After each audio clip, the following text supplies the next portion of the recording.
Welcome back. It is time for more spooky season. I'm John Stark from MacTheMovieGuy.com, and this is Seed of Chucky. Ooh, fun with flashlights. They don't affect me. I'm blind, so whatever. I have no idea what this looks like, and I'm banking my entire spooky season on doing flashlights in a video. Isn't that crazy? We'll see. Um, Seed of Chucky is on Netflix and has audio description, and the audio description track for this is amazing. I just want to say that immediately. I always love when an audio description track goes for it, and this audio description track absolutely 100% goes for it. Just, I mean, from I'm trying to think about like all the different things. I probably like the Chucky masturbation sequence is it like stands out as being like the oh yeah, they're describing it. Good. Thank you for that. He masturbates over a Fangoria magazine. Anyway, uh Seed of Chucky. This is where we're in the position where officially, if you've only seen the TV series, like if you're young for some reason, I don't know your life, and all you've seen is the new TV series, and that's your vibe for Chucky. Seed of Chucky is that they know this is where they introduce Glenn and Glenda, um, and go into that, but yeah, so uh wow, making my way through the Child's Play franchise. First time I've ever seen Seed of Chucky, honestly, when the movie came out. I just thought it was too stupid for me to even fucking process it. Just I was like, they put it out, I was like, no, no, no. I was like, no. It's funny because I like horror comedy, but still there was something about Seed of Chucky where I was just like, no. No. But I've seen it and now I'm like, okay. But only because I saw the TV series and I was like, well, where did Glenn I guess Glenn and Glenda was Seed of Chucky, and so I was like really interested to see like how that came about. Um and now I understand it. And Billy Boyd does a really interesting job of voicing this sort of androgynous doll that they have, um, Japanese doll that has joined the toy family, who is oddly peaceful for a doll that doesn't want to kill, and that's kind of the same vibe that Glenn and Glenda have in the Chucky TV series. Also, is they're like, I don't know, I don't really. I don't. This is not really my thing. Daddy, I do love that Daddy loves me, and it's a weird vibe. Um, I'm not fully sure that it works. I feel like Tiffany has always worked for this franchise. As soon as they figured out that Tiffany could work, I think Jennifer Tilly has always done an excellent job as Tiffany. And in this film, this is where they bring in Jennifer Tilly as Jennifer Tilly, which is so weird because she was also in Bride of Chucky. So she's now been in two subsequent movies as like two completely different characters. But now she's finally playing herself. And this is how we eventually get Tiffany into the body of Jennifer Tilly, I think. So, yeah. And Chucky is off somewhere else by the end of this. So after this, we get Curse of Chucky, Cult of Chucky, which are two films that did not go theatrical. So I didn't see those, and we'll see what those are like after this. So Seed of Chucky is bonkers, bizarre, uh, at times hilarious, at times cringy, but it's kind of everything, and I kind of like it like that. I kind of like the fact that it's all over the place. I was a little worried because I'll say that Chucky doesn't sound like Chucky here. And I was like, did they replace Brad Dourif? He's credited as Chucky. It doesn't sound like Chucky from any previous film though. Like he sounds way lighter. It sounds like somebody else is doing the voice. So I don't know what Brad was doing, like if he forgot how to do the Chucky voice and he came in with like something else and nobody checked him on it. But now that I've watched these films like back to back to back to back, it doesn't he sounds different here. But it's not what in one of those like, well, of course he's different because the first film was in, 1988 and he's 8. He's been getting older this whole time and he's going to keep sounding like an old man. Actually, I think he de-aged. If anything, he sounds younger to me.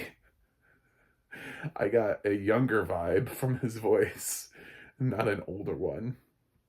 So that struck me as being a little odd for the fans of the Chucky franchise. And I think like even where the TV series is nowadays, it's more back down to the original Chucky voice. But even in that TV series, he has all these different Chucky dolls that he has to voice. So he's having to find all these different like levels for all these different Chucky dolls. So it's really important that he has that original Chucky flavor. Here he's only playing one version of Chucky.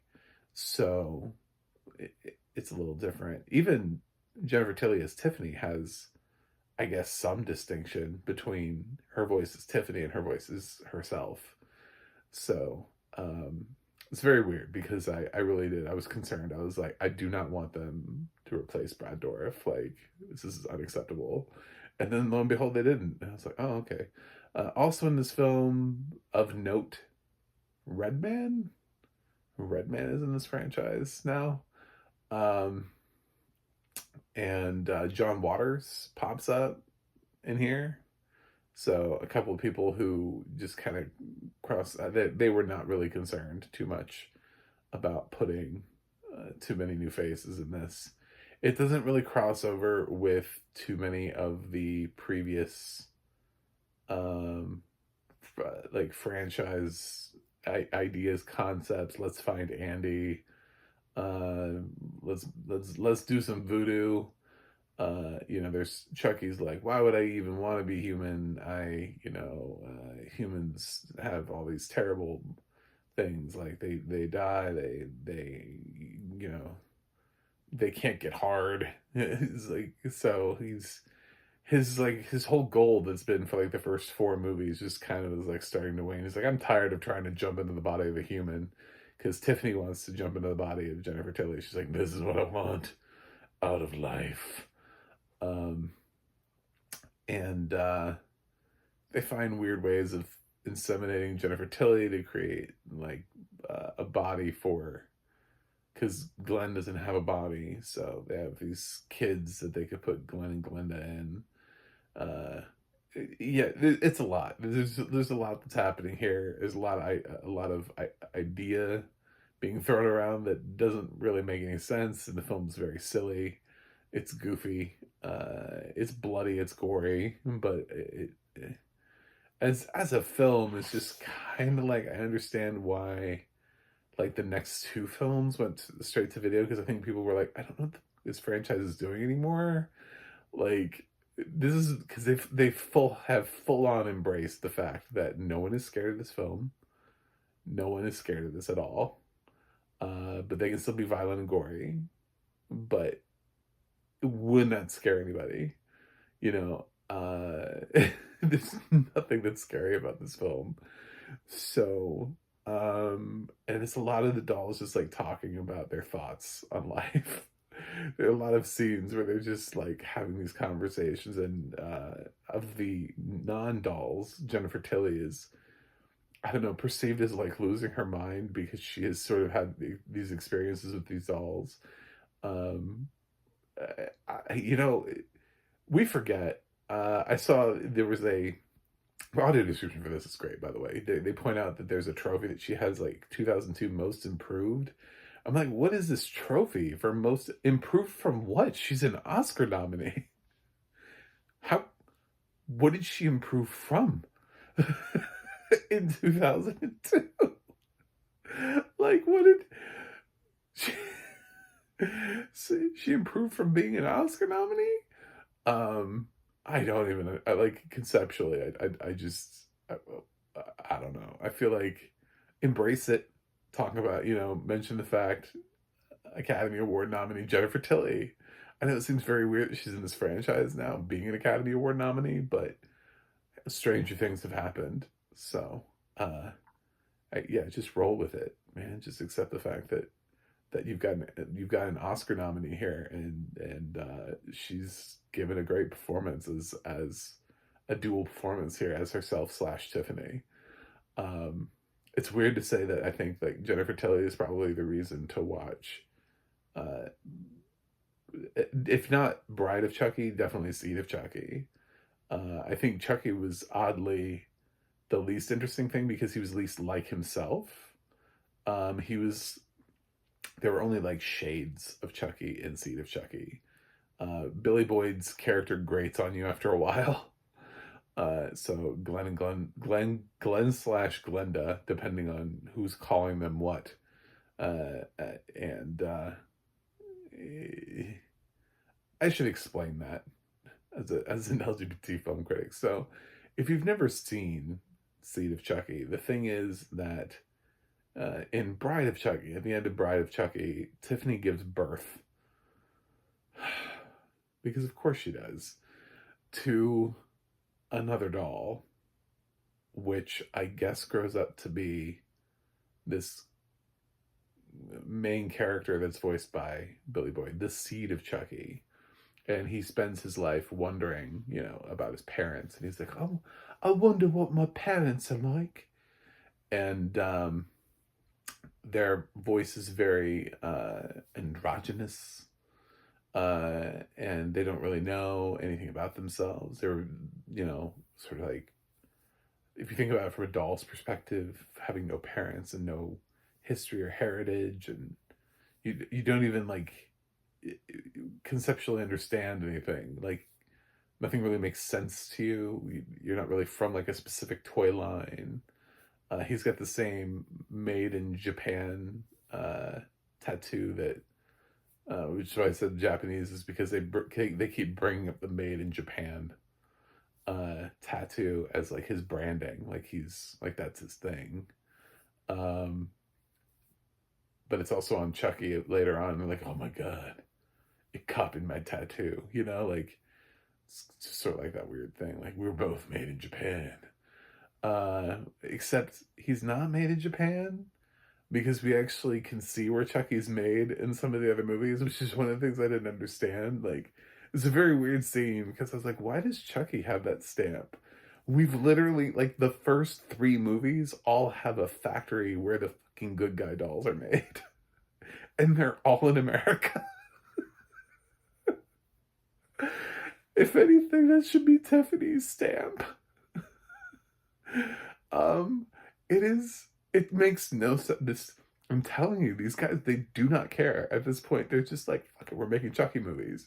And they don't even think about, like, they don't even look back on other films and go, does this make sense? No. No, it doesn't. They don't care. Like, does this connect to any other movies? What was the last movie? Like, I don't know.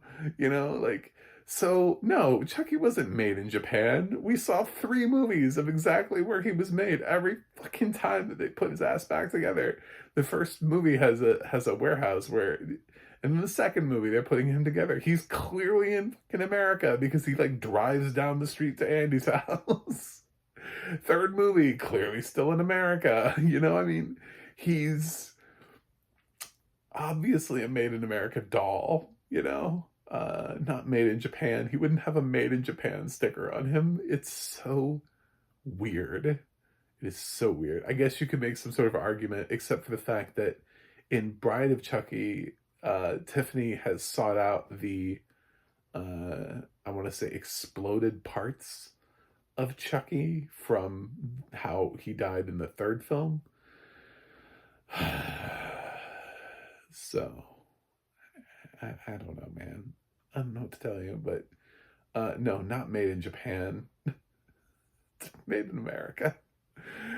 Uh, but for some reason, this is a huge thing for them. In this film, they're like, no, we're rewriting history. You know, this is a new Chucky for bold new. This is what happens when you hire writers who are too lazy to watch the damn previous films, and they've been told, well, you're writing a Chucky movie. Okay, I'll do it, but I'm not watching the last four movies. Well, you probably should, you know. I mean, I remember everybody gave Brie Larson crap, but I remember that she took the time when she got. This is just an aside. When she was cast as Captain Marvel, um, she got all of the comic books for her franchise from Marvel, like from the Marvel archives. You know, obviously, like historical stuff, like, you know, editions that they keep that she likely had to return afterwards after reading them. But she read like the entirety just to play Captain Marvel. She read the whole thing, and people just kept giving her crap the whole time. And it's like, no, she actually understands the whole character. She read the entire comic book series in order to prep for this role. She read every comic book she got that was provided to her from Marvel. So these guys, I don't even think they watched the first couple movies. I don't know. Andy Barclay, who's that? I have no idea. So this is goofy. This is whatever it is. It's my least favorite, um, because I think I would like it if I didn't know what Chucky offered, because Chucky does a lot of what Seed of Chucky wants to do, but does it better. It does the I'm gory and I'm funny thing a lot better than this does. So this is just weird, and it's struggling the whole time. Anyway, uh, Glenn and Glenda just they don't have they're like a Ken doll. You know, it's an androgynous doll. So basically, uh, the two of them just fight over. Um, you know, Chucky wants a son and Tiffany wants a daughter, so they just keep fighting over is the doll a boy or a girl. So he calls it Glenn and she calls Glenda, and then eventually there are twins, and they get put into two different bodies. So then there's a boy version and a girl version. There's Glenn and Glenda, which is what you end up seeing in the Chucky TV series. And I think in the Chucky TV series, they identify as non-binary anyway. So the whole thing just kind of stays the same. Like, even though they have names that represent the genders that these parents think their children are, I think the characters in Chucky identify as non-binary. So, that's Seed of Chucky. I really got nothing else about this movie. There's nothing profound here. This is not a profound movie. I would love to hear, you know, critics try to talk about this for 2 hours. I just think that would be the most amazing thing. I know people, sometimes they click on these reviews like hoping, they're like, oh yeah, I really wanted to learn. Maybe there's like some really interesting shit that went on set and I just haven't looked it up. I just don't care to. I feel like the people who made Seed of Chucky didn't care. So I don't really care about what their shenanigans were on set. I don't, you know, it's not like Jennifer Tilly died on the set of Seed of Chucky. So we made it out. I think John Waters' casting is really interesting, but then again, I thought John Ritter's casting was really interesting. So um, there seems to be they pull in somebody who, oh yeah, that's cool. That's quirky casting, whatever. So not scary though. Fantastic audio description. I really enjoyed a lot of the audio description, how it was done and how it was written, and just a lot of the little detail, the attention to detail. The not only did they go into the gore, but they also went into like the sex of it all, like The like I said, Chucky masturbating over a Fangoria magazine of Jennifer Tilly on the cover. Anyway, yeah, stuff like that. It's very, very weird film. I don't know. Spooky season, well, I'm doing the whole Child's Play franchise, so it's here. But if you're looking for a film that's really not scary but is gory, probably this. I can't really see anybody being scared by this film unless just dolls terrify you. Unless, you saw Annabelle and now you can never see another doll movie ever again. And you're just like, oh, I can't do this. Yeah. So, Sea of Chucky. My least favorite so far. I'm gonna give it a C plus.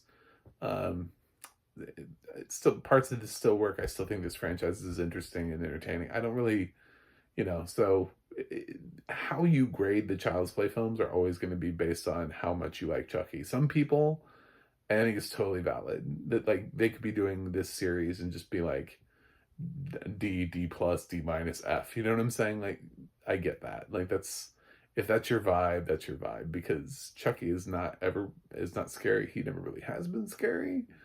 Um, so yeah, it just depends on what you're looking for out of this franchise, out of a film, out of a horror film, out of a scary film. But I think he's also sort of his own thing that is that has oddly worked. Even though you wouldn't think it's worked, but he has been a cultural icon since his debut in 1980. Everybody knows what Chucky is, you know. He was even in Ready Player One. They had a Chucky doll in Ready Player One because just throwing him in the movie was iconic enough. I don't even think he's mentioned in the book. Read the book. I don't remember the Chucky doll being in the book. So, um, that's it. Anyway, thanks for watching. Thanks for subscribing. And I will see you guys on the other side.